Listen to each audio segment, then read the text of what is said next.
नमस्कार मित्रांनो, माझे नाव बाळासाहेब पवार आहे आणि मी LIC ऑफ इंडियामधनं बोलत आहे।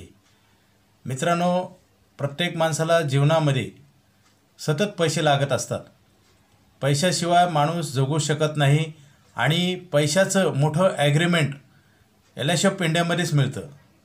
जसं आपण पाहतो, प्रत्येकजण काम करत असतो, नोकरी व्यवसाय करत असतो, पैसे कमवत असतो, परंतु एक दिवस असा येतो की आपण उतारवय होतं, आपले शरीराचे पार्ट काम करत नाही, आपण म्हातारा होतो। हा निसर्गाचा नियम आहे, तुमचा आणि माझा नाही। त्यानंतर आपला खर्च तर चालूच असतो। आपण पैशाचं कसं मॅनेज करणार, कसं? आता तर आपण पाहतोय भारत सरकारच्या नोकऱ्या आणि राज्य सरकारच्या नोकऱ्या यामध्ये पेन्शन नाही। आणि मित्रांनो, आपण हे 2-4 वर्षामध्ये पाहिलं असेल, महागाई किती झपाट्याने वाढत आहे। आपण ह्याचा कधी विचार पण करत नाही। मित्रांनो, गंभीर्याने विचार करण्याची गरज आहे, नाहीतरी आपल्याला उशिरा कळून उपयोग होणार नाही। अन्न, वस्त्र, निवारा ह्या 3 गरजा अत्यंत आवश्यक आहेत। ह्या प्रत्येकाला ह्याची गरज आहे आणि अन्न, वस्त्र, निवारा तिन्हीसाठी लागणारा पैशाची तरतूद ही स्वतःच करायची असते, स्वतःची जबाबदारी आहे। जर सरकारी नोकरी असेल, राज्य सरकार किंवा केंद्र सरकारची, तरी तिथं पण आता पेन्शन नाही। मित्रांनो, आपण गांभीर्याने या गोष्टीचा विचार केला पाहिजे आणि आपलं जीवन जन्म आणि मृत्यू असा जीवन कालचक्र चालू असतं प्रत्येकाच्या जीवनात। जन्म झाल्यापासून मृत्यूपर्यंत आपल्याला काय संकट येणार आहेत हे आपण कुणीही सांगू शकत नाही, त्याचा अंदाज पण करू शकत नाही। मित्रांनो, 3D आपण म्हणतो, 3D 3D म्हणजे डेथ, डिसेबिलिटी आणि डिसीज। म्हणजे मृत्यू ही अटळ आहे, त्याचं टायमिंग माहिती नाही, आणि आजार, अपंगत्व आणि डेथ, डिसीज आणि डिसेबिलिटी। डिसीज म्हणजे मोठ्या प्रकारचे कुठले गंभीर आजार होणं, कॅन्सर, किडनी फेल होणे, पॅरालिसिस, हे जे कुठले गंभीर आजार कुणाच्या आयुष्यामध्ये कधी येतील हे सांगता येत नाही। आणि त्याच्यानंतर उत्पन्न बंद राहतं, आणि उत्पन्न बंद झाल्यानंतर खर्च भरमसाठ वाढतो, हॉस्पिटलचा पण खर्च वाढतो, आणि जगण्यासाठी लागणारं अन्न, वस्त्र, निवारा हा पण खर्च वाढतो, त्याची कॉस्ट वाढते। हे दिवसेंदिवस वाढत असते। ह्याचा जर विचार नाही केला तर हे फार मोठं संकट आहे मित्रांनो। आणि प्रत्येक माणूस, जसं 3D म्हणतो मी, डेथ, डिसेबिलिटी आणि डिसीज, मृत्यू, अपंगत्व आणि मोठा आजार कुठला होणं, हे संकट आहेत। आणि ह्या संकटामध्ये आपलं उत्पन्न पूर्णपणे बंद होतं आणि खर्च चालू होतो। आपण हे कसं मॅनेज करणार, आपण ह्याच्यावर कधीही विचार करत नाही मित्रांनो। आणि एक सत्य आहे, 4थी गोष्ट, की माणूस म्हातारा होतो, रिटायर होतो, त्याच्यानंतर आपली मुलंसुद्धा आपल्याला सांभाळतील ही गॅरंटी नाही। आज आपण पाहतोय ना, 20 वर्षापूर्वीचा काळ बघा, आजचा काळ बघा, आणि आज 20 वर्षानंतरचा काळ पहा तुम्ही, काय बदल होत आहे। आता सध्या बरेच मुलं आपल्या आईवडिलाला सांभाळत नाहीत, आश्रमाची संख्या वाढलेली आहे, आपण पाहतोय ना।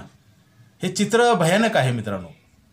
आणि आपण कष्ट करून कमवलेला पैसा आपला कुठं जातो ह्याचा हिशोब पण लागत नाही, आणि आपण हिशोब ठेवला तरी उपयोग होत नाही, कारण माहिती झाल्यानंतर इम्प्लिमेंट करणं गरजेचं असते। कुठली गोष्ट माहिती होऊन त्याचा फायदा होत नाही, माहिती झाल्यानंतर आपल्याला त्याच्यावर प्रत्यक्ष काम करावं लागतं, आणि प्रत्यक्ष काम केल्यानंतर त्याचं फळ मिळतं।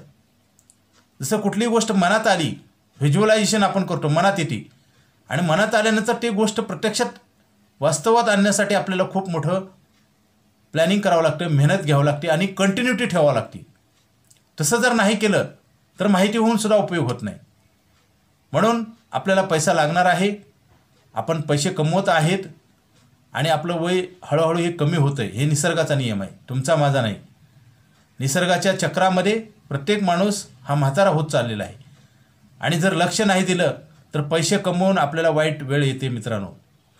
बचतीचे साधनं बरेच आहेत, गुंतवणुकीचे साधनं, म्युच्युअल फंड आहे, शेअर मार्केट आहे, सोनं चांदी, पोस्टातील गुंतवणूक, पतपेढ्यातील गुंतवणूक, BC, अनेक साधनं आहेत।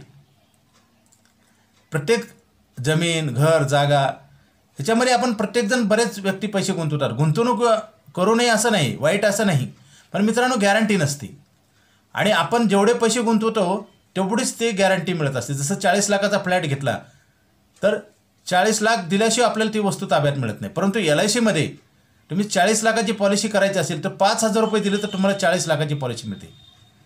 आणि पुढचे EMI नाही भरले तरी उद्या तुम्हाला 40 लाख रुपये पेएबल असतात तुमच्या संकटात. जसं डिसेबिलिटी, डेथ, डिसीज आपण म्हणतो ना, हे संकट कुणावर कधी येईल तारीख वेळ नसते मित्रांनो. माणसाच्या जीवनामध्ये वाईट दिवस कधीही येऊ शकतात. त्याचा बंदोबस्त अगोदरच करायला पाहिजे. जसं आपण घराला दारावर दार लावतो, सोसायटीत असेल तर कॅमेरे लावतो, आपण वॉचमन असतात, आपण तिजोरीला कुलूप लावतो. आपण ही मोठी तिजोरी आहे. माणूस हा प्रत्येक मोठी तिजोरी आहे मित्रांनो. कारण पैसे कमवणारी मशीन आहे आपण. आणि ते जर सिक्युअर नसेल तर येणारं संकट नक्की ठरलेलं असतं मित्रांनो. बऱ्याच व्यक्तीला आम्ही जी सांगतो, मी माहिती सांगतो ती प्रत्येकाला माहिती आहे, नवीन नाही. परंतु आठवण करून देणं गरजेचं आहे. म्हणून मी तुम्हाला हा मी व्हिडिओ पाठवत आहे. मित्रांनो, आपण नेहमी आपलं रात्रंदिवस आपलं चक्र चालू आहे. आपलं आयुष्य कमी होत चाललेलं आहे. त्याच्यासोबत पैसे कमवायचा दिवस पण कमी होत चाललेला आहे. आणि आपण जर सावध नाही झालं तर आपल्याला संकट येणार नाही नक्की आहे. मित्रांनो, जगण्याची किंमत, लिव्हिंग कॉस्ट हे दिवसेंदिवस वाढत आहे. आपण बघतोय ना, महागाई किती वाढते. आज 15 रुपयाला वडापाव आहे, 15 रुपयाला चहा आहे मित्रांनो. अजून 10-20 वर्षाला नक्की वाढेल का नाही? आणि वाढलं तर आपल्याकडे काय प्लॅनिंग घेण्यासाठी? एक दिवस नोकरी संपणार आहे, व्यवसाय असेल तर आपण काम करू शकणार नाही. शरीराची स्पेअर पार्ट आहे, डोळा, हात, पाय, ह्याची इंद्रियाची ताकद कमी होणार आहे. हा निसर्गाचा नियम आहे, मी काही चुकीचं बोलत नाही. त्याच्यानंतर आपले कमवलेले पैसे आपण किती दिवस आपण चालवणार त्याच्यातनं? हा गंभीर प्रश्न आहे. येणारे पैसे सिक्युअर करणं गरजेचं आहे. इन्कम सिक्युरिटी, आपण जे पैसे कमवणार आहेत ते सुरक्षित करणं गरजेचं आहे. जसं आपण सोनं, चांदी, पैसा असेल तर कुठं लॉकरमध्ये ठेवतो का नाही? सुरक्षित ठेवतो. नाही ठेवलं तर काय होईल? नुकसान होईल आणि उशिरा कळून उपयोग होत नाही. मित्रांनो, आपण पैसे कमवतोय परंतु बचत जर नाही केली, आणि बचत योग्य ठिकाणी कुठं करायची हे महत्त्वाचा मुद्दा आहे. बऱ्याच वेळेस म्युच्युअल फंड, शेअर मार्केट सगळीकडे पैसे ठेवले जातात. FD, पोस्ट ऑफिस, वाईट गुंतवणूक नाही, परंतु गॅरंटी नसते मित्रांनो. इथं आपण गॅरंटी पुढची देतो, जे भरलेच नाहीत पैसे. जसं 40 लाखाचा विमा देतो आपण, 40 लाख रुपये आज लिहून देतो पेपरवर. आपण पाहतोय बँका किती तर भरलेले पैसे मिळत नाहीत. आंदोलन केली जातात पैसे मिळण्यासाठी. ठेवीदार, सरकारला निवेदनं दिली जातात, रस्ता अडवला जातो, आपण पाहतोय ना. परंतु मित्रांनो, हे सगळं एवढं पाहूनसुद्धा आपण जागं होण्याची गरज आहे. नसता काय उपयोग होत नाही. माहिती होऊन जर आपण कुठली गोष्ट जर नाही केली तर दोष आपला असतो. आपल्याला किती दिवस ह्या पृथ्वीवर राहायचे कुणालाही माहिती नाही. जोपर्यंत आपण राहणार आहे तोपर्यंत खर्च चालू राहणार आहे. खर्च कधी बंद होत नाही आणि खर्च वाढत असतो. त्याचं जर प्लॅनिंग नाही केलं तर आपल्याला नक्की धोका होतो. आपल्याला माहिती होऊन जर आपण न करणं म्हणजे आपण आपल्यावर संकट, षडयंत्र रचल्यासारखं होतं. मित्रांनो, LIC ऑफ इंडियामध्ये खूप नवीन पॉलिसी आलेल्या आहेत. आज मला सांगा, 10% व्याज मिळतं सेव्हिंग अकाउंटला. तुम्ही पहा, कुठल्याही बँकेमध्ये सेव्हिंग अकाउंटला 3 ते 4%, 3.5% इंटरेस्ट आहे. आणि सगळ्यात मोठा धोका म्हणजे बँकेतले पासबुक भरभरून रिकामी होतात परंतु पैसे शिल्लक राहत नाहीत. आपण व्यर्थ खर्च करत नाहीत. तो विषय नाही. तर विषय असा आहे की पैसे शिल्लक राहत नाहीत आणि पैसे तर लागणार असतात, मग आणायचे कुठून? हा मुद्दा आहे. त्याच्यासाठी LIC ऑफ इंडियामधली बचत ही सक्तीची असते आणि आपण पैसे भरत राहतो, त्याच्यामुळे पैसे वाढत जातात. आणि 10% इंटरेस्ट रेट.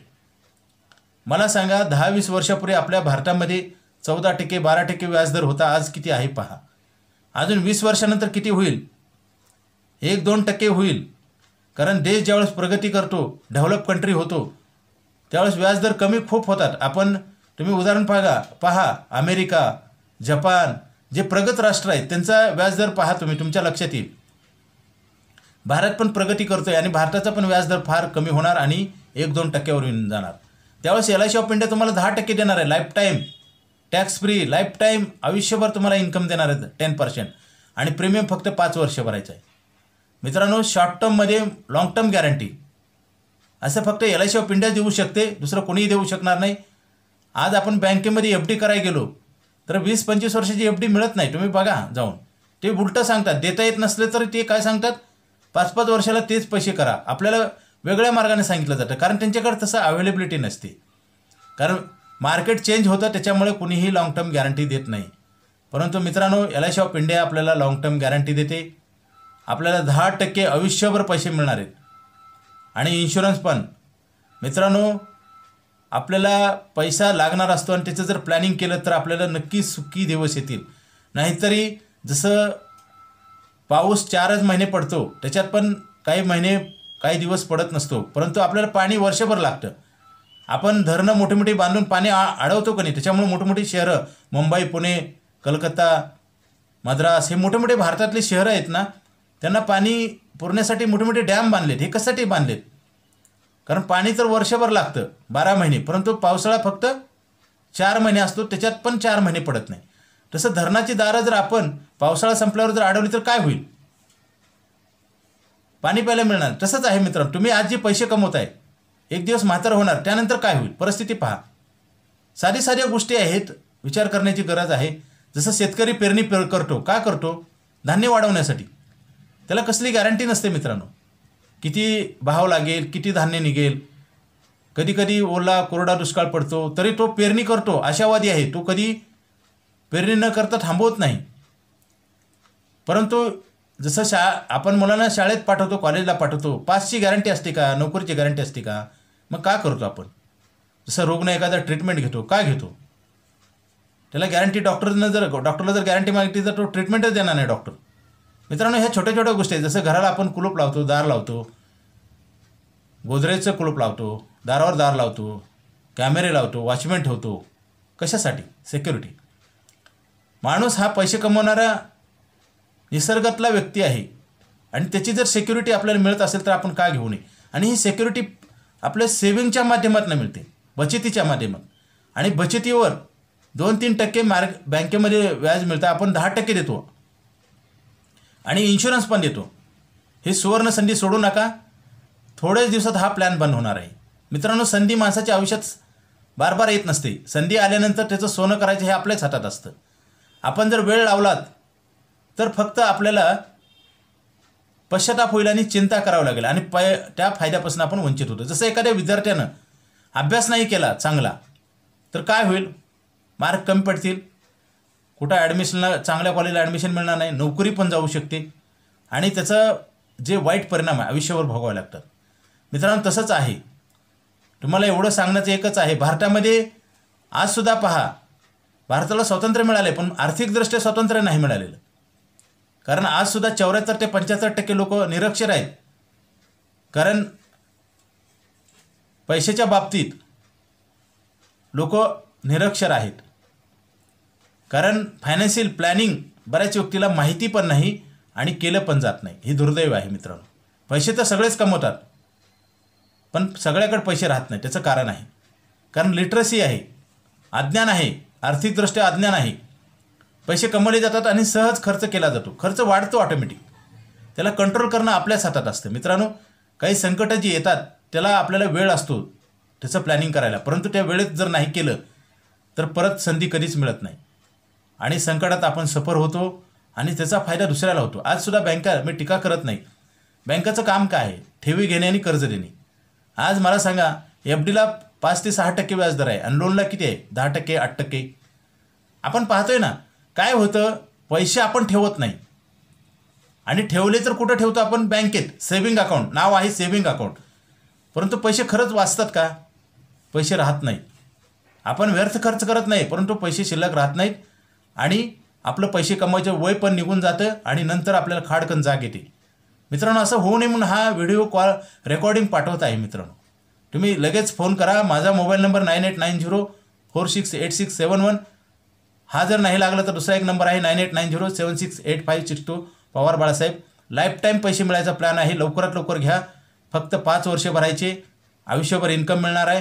ही सुवर्ण संधी सोडू नका. फक्त 2-3 दिवस राहिलेले आहेत. Okay, thank you.